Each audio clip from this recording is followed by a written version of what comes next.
Welcome to Invest. We're talking about investing, finance, and professional development.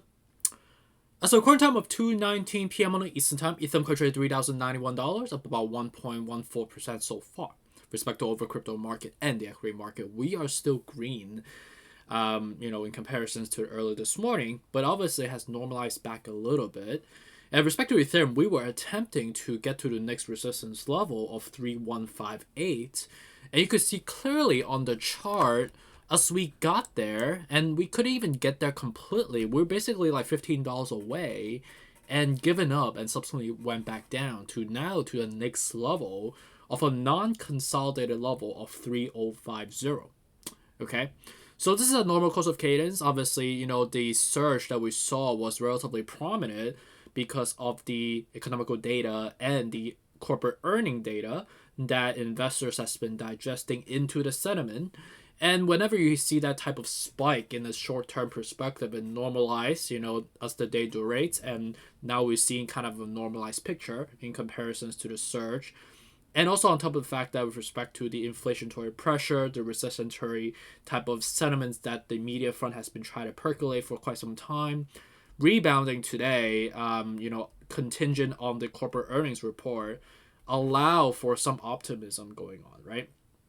But with respect to more economical data that we're going to be expecting coming up, I'm looking into the Fed schedule, and also with respect to some of the data that's coming out. It seems like the 21st of April, which is this Thursday coming up, is going to be, quite volatile again. It seems like with respect to U.S. jobless claim coming out from the Philadelphia Fed survey is coming out on Thursday. So is the Fed's chairman Jerome Powell's speech also allocates on that specific day as well. So we'll hear more verbiage around the economical outlook, interest rates, hikes potentially, and also obviously with respect to quantitative easing plan that we'll be having going forward. Is it still going to be 6 hikes, or is it going to be more? And with respect to Ukraine war, and also with respect to what Janet Yellen has mentioned earlier, and I would say a couple of days ago, about food crisis or consumer, goods shortage, and also with respect to the heightening of prices for consumers, how's that going to triangulate into the outlook going forward? That is going to be a needle driver, so we have to be cautious about that as well. So let's just dive into the technical to see what's going on right now based on the technicals, because ultimately technicals is never going to lie in terms of how it's triangulating, and we've been expecting a surge based on the downward wedge we're forming so far. So we are seeing that right now. But what's the outlook? What's the next subsequent steps that we should be expecting going forward based on the technical? That's something we still need to look out for. So right now we are in between levels, right, in 3158 versus 2853. And first, I just want to apologize. Seems like they're doing construction by me, so it's like noise in the background. So hopefully you guys, it's not that disruptive, if you may. But feel free to like mute or like watch, or ignore if you could. But apologies for the noise. So right now we are basically $40 above the 3050. Contemplating, do we have the opportunity to search further?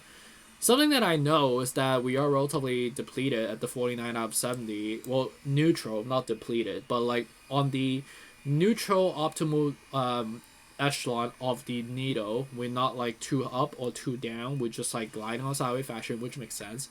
Also, at the same time, the MACD is kind of gliding on a plateau. Just like dragging away, but not really up or really down. So this is a normal course of nature of how we are trading right now. But eventually we're going to see more buying pressure, and then as we cross up, this will drive a golden cross and allow us to go back up above, obviously, the 3158. But at the next level, 3350, and potentially even 3472.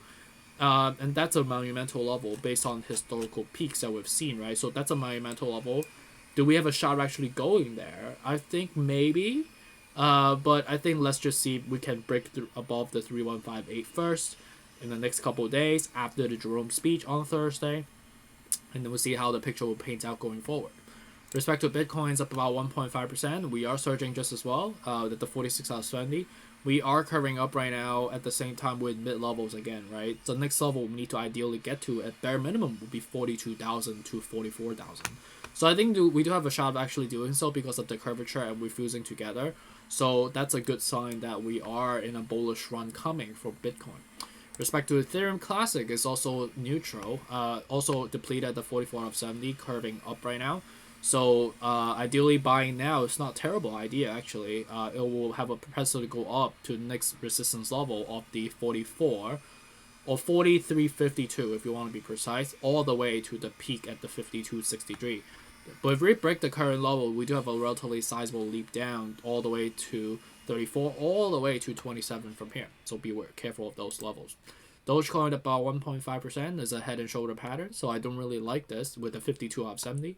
So I prefer anywhere from basically 11 all the way to 10 cents from here. Respect to Cardano is up about 0.5%, anywhere from basically, again, 85 cents all the way to 74 cents is where I would be buying at. Solana, again, with respect to the 105, we are attempting to go back up to a 112, but that's a stretch from here based on the current setup. But at the moment right now, you can see that we are plateauing at the same time at the 50 out of 70. So I think maybe 112, and that's about it. Do we see an additional leap up to 128, which is the next level, or bare minimum 120, which is a flat number? I think that's highly doubtful. But if you want to buy in for the first time Solana, I think right now it's not the best level. I would prefer to be $85 to below from here. Respect to XRP about 1.5%, anywhere from basically 69 to 57 from here, but I prefer anywhere from 62 cents to below from here. Polkadot's about 2.5%. I like anywhere from basically $17 all the way to 14.06 from here, with the 45 out of 70 about to curve up as well. So Polkadot's looks kind of bullish actually. ALGORAND's up about 2.75% at 75 cents at the moment. Anywhere from, I would say, current level all the way to 67 cents is still logical. But if you want to be precise, 70 cents all the way to 67 is fair game. Respect to Shiba Inu is flat right now. Very funky going on. So if I was to buy in for the first time for Shiba Inu, 2100, 1400, 900. MagTax 0.3% so far, 142. Again, right, 142 to 120 is fair game, so we're within the buying area. And then respect to Avax, $79 at the moment. Anywhere from basically 70 all the way to below is fair game. But if I was to buy it for the first time, 60 to 50 from here. And lastly, for Luna, up about 2.7%.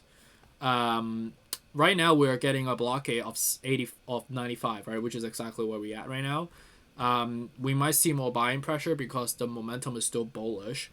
But with respect to where we could get up to potentially and get resisted, I would say anywhere from like 100 to 104, I would start thinking about taking profit from here if we can actually surge up from there. This doesn't seem that healthy to me. This seems like a head, a shoulder, and this could be a secondary shoulder if we sell off from there. And then if we actually sell off from there, we'll have a long shot of actually going down back to $60.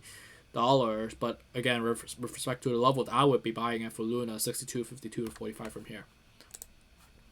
So with respect to Thursday, we're going to see more volatility coming. So definitely, arm yourself and be prepared for more volatile times coming this week.